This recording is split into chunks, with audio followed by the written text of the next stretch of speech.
Mirada Sur, una idea de nuestro productor Omar Basalo. Cambiamos la cortina habitual del programa por esta música armenia porque, ustedes saben, cada 24 de abril se conmemora el genocidio armenio.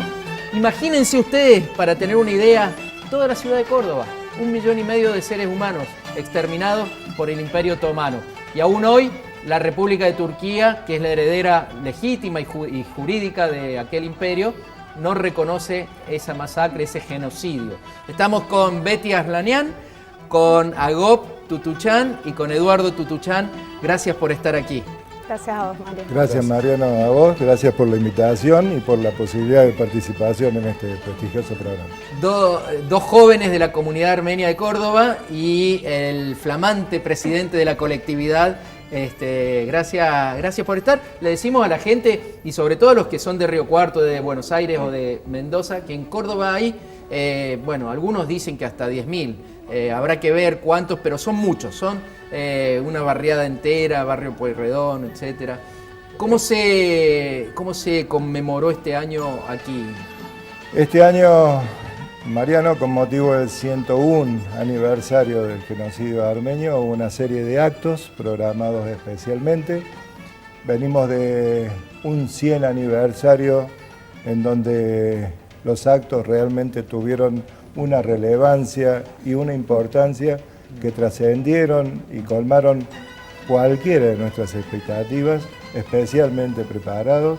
Pero bueno, el año pasó, estamos en el 101 aniversario. Y los actos que se prepararon comenzaron el día martes de la semana próxima pasada, con una actividad realmente muy bien programada desde el Ministerio de Salud de la provincia de Córdoba, a través de su programa Donar Sangre Segura.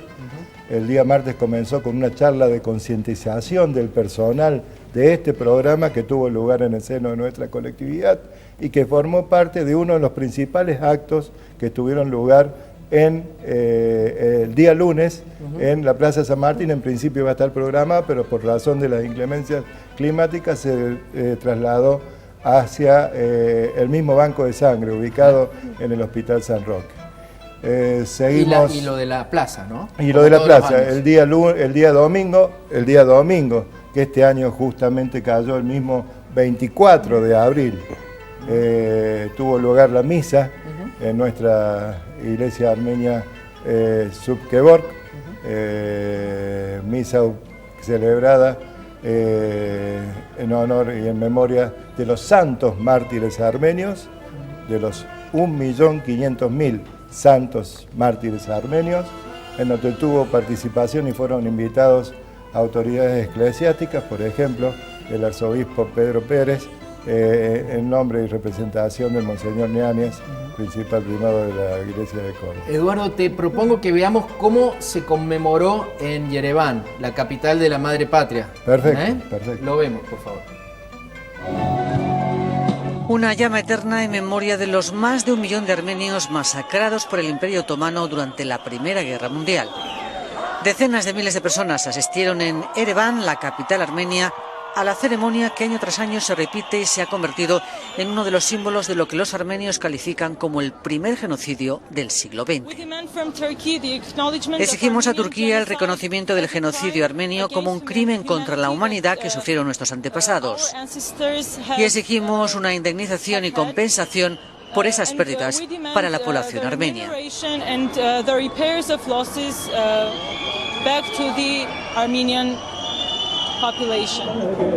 Muy pocos casos de matanzas masivas son considerados genocidio de manera clara por la comunidad internacional. Ankara sigue negando oficialmente que la deportación y muerte de más de 1 millón de armenios en 1915 constituya un genocidio. Pero el debate, impensable hace unos años, ya se ha abierto en la sociedad turca.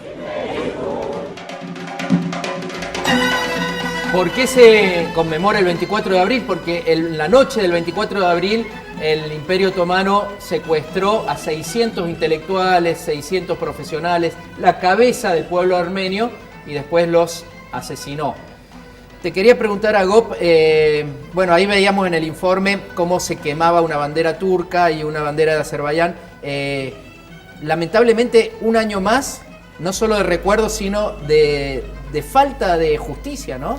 Así es, Mariano. Lamentablemente, como joven de la comunidad armenia de Córdoba, tengo que aceptar que a veces la impotencia que sentimos ante estos actos y ante no poder actuar ni exigir, porque la ignorancia ya del Estado turco, como así también del Estado de Azerbaiyán, que son países que están unidos, digamos, por un lazo político y por todo tipo de lazos culturales, la ignorancia que tienen frente al reconocimiento de crímenes que han cometido a través de la historia, no solamente del genocidio armenio, es increíble. Entonces, la impotencia también que sentimos frente a esta posición que toma el Estado turco es muy grande. Lamentablemente, desde la otra punta del mundo, también lo sentimos así, como un acto de negacionismo que aún 101 años después sigue vigente. Claro, para la gente tenemos que decirle, es exactamente lo mismo que negar el holocausto judío, ¿no es cierto? Tanto se habla en contra de los que niegan el genocidio de los nazis, que es exactamente lo mismo. Y además, la continuación de estos hechos, ¿no? Te quería preguntar, Betty, vos estás viviendo en Armenia. Hoy Turquía está atrás del Estado Islámico, masacrando a los cristianos en Alepo, que fue el lugar a donde fueron los armenios hace 101 años, ¿no? Entonces vemos una continuidad total. Y también Turquía está atrás de Azerbaiyán en esta nueva agresión contra Nagorno-Karabaj. Explícanos un poco cómo se vive allá este tema, y tenemos preparado para enseguida un informe.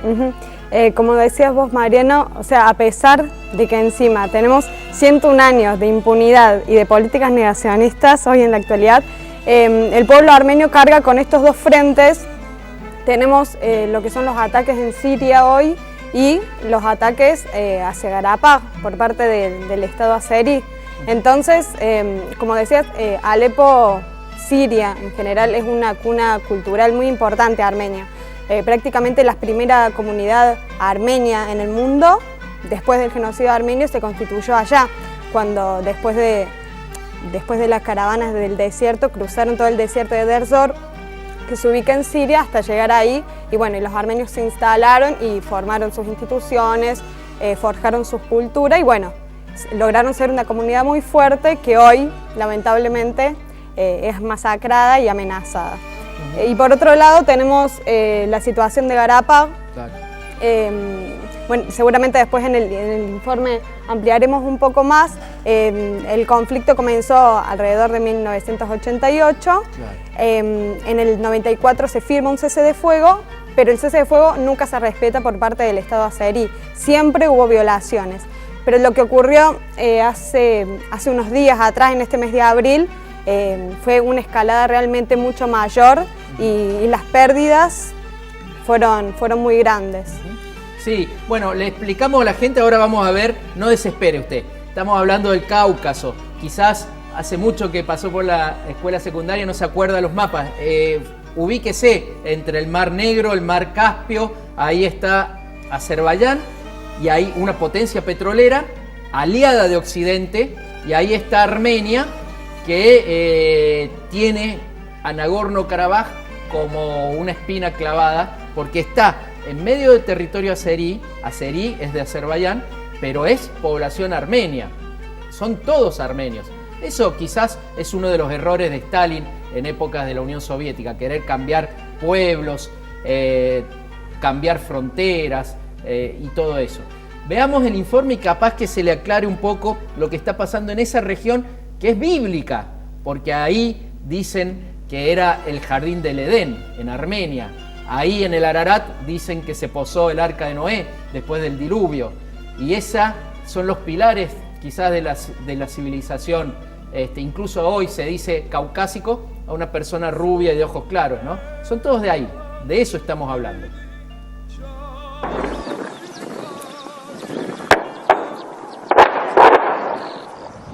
Revivo este 2 de abril la disputa entre Armenia y Azerbaiyán. Se disputan la región estratégica de Nagorno-Karabaj. En los primeros 2 días murieron 18 soldados armenios y 12 soldados azerbaiyanos. Enclavado en el extremo de Europa Oriental en el Cáucaso, Nagorno-Karabaj es una zona montañosa dentro de Azerbaiyán. Nagorno está pegado a Armenia y a unos kilómetros de las fronteras de Irán. Es un área estratégica para el transporte de gas y petróleo desde el norte de Asia hacia Europa. Nagorno tiene 150.000 habitantes, el 80% de ellos de etnia armenia. Nagorno enfrenta a dos países, Armenia y Azerbaiyán. Ambos eran parte de la Unión Soviética. En 1988, la mayoría armenia de Nagorno-Karabaj declararon secesión de la República Soviética de Azerbaiyán para anexarse a Armenia. Azerbaiyán, primero por bloqueo y luego mediante medidas militares, trató de disuadir a los separatistas.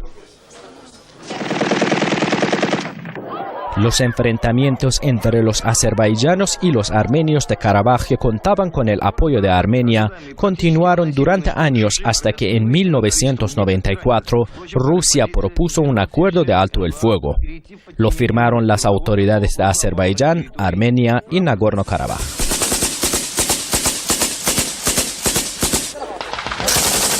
Desde entonces se han registrado violaciones esporádicas de la tregua.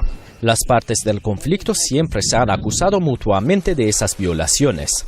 La autoproclamada República de Nagorno-Karabaj aún no cuenta con el reconocimiento internacional, pero goza con el apoyo de Armenia. Azerbaiyán tiene más de 9 millones de habitantes. Aunque el país cuenta con la superficie agrícola más grande de la región, su economía principalmente está basada en el petróleo. En 1994 firmó contrato de 30 años con 13 compañías petroleras occidentales para perforar los yacimientos en aguas profundas aún intactos. De ese modo, Azerbaiyán es considerado como uno de los puntos de exploración y desarrollo más importantes de la industria. Armenia tiene un poco más de 3 millones de habitantes.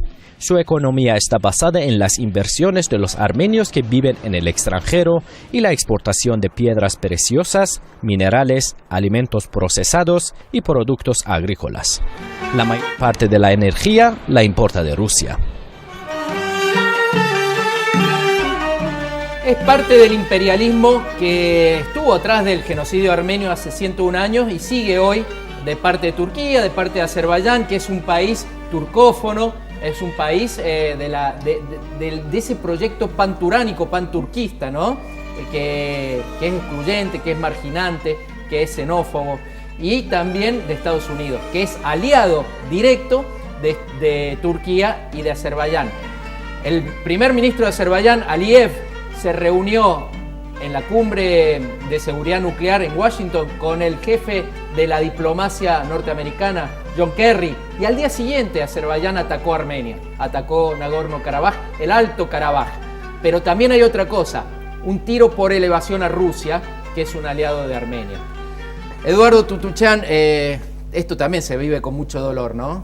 Esto también se vive con mucho dolor, Mariana. Como podés observar, decíamos allá hace un año, en eso que parecía solamente un número que pintaba 100 años, nada más ni nada menos. Hoy el dolor parece que profundiza la herida en relación a que como pertenecientes a esa raza, a ese pueblo, vuelven a escarbar sobre una misma herida que aún hoy tenemos abierta. Herida que creo que el pueblo reconoce, que la comunidad internacional debería reconocer y sobre la cual tendremos que seguir trabajando. Hoy, un año más de reclamo, hoy un año más de recuerdo. Esperemos que estos dos basamentos en los cuales se basa un poco el reclamo de nuestro pueblo, reclamo y memoria, sean cada vez quizás más reclamo, más memoria, pero y que el reclamo tenga sus verdaderos frutos y que actos como este que se vuelven a reiterar no los volvamos a sufrir. ni los armenios, ni el pueblo armenio, ni en ninguna parte del mundo. Ni nadie, porque es verdad lo que decís vos, cuando se ataca a Nagorno-Karabaj no se lo reconoce como que no existe, ¿no? Y esa es la base filosófica del genocidio. Vos no existís, entonces te puedo exterminar, ¿no? Yo les agradezco que hayan venido y me quedo con una reflexión que me hizo el alcalde de Stepanakert, que es la capital de Nagorno-Karabaj, cuando estuve, hace 10 años estuve allá, y él me decía, cuando un niño nace, llora para que se sepa que existe, que ha nacido, pero al principio la única que lo escucha es su madre. A Nagorno-Karabaj, hoy por hoy, la única que lo escucha es su madre, Armenia, pero va a seguir llorando para que el mundo lo escuche, porque existe, más allá de que lo quieran ignorar, existe. Existe, Mariano, existe, vos lo pudiste palpar. Una comunidad, una ciudad de casi 150.000 habitantes, casi en su totalidad armenios, con idioma armenio, con moneda corriente armenia, con todas las costumbres muy arraigadas, un pueblo que se autodeterminó, Claro. una provincia que surgió dentro de un estado quizás autoproclamándose, con una historia de reivindicación permanente. Separatistas, si vale el término, yo creo que más que separatistas es pretender ser identificados como lo que son, parte de un pueblo, parte de Armenia. Muchas gracias a los tres. Gracias a vos, María. Nos vamos a un corte y enseguida vamos a estar con los líderes de la historia de la humanidad.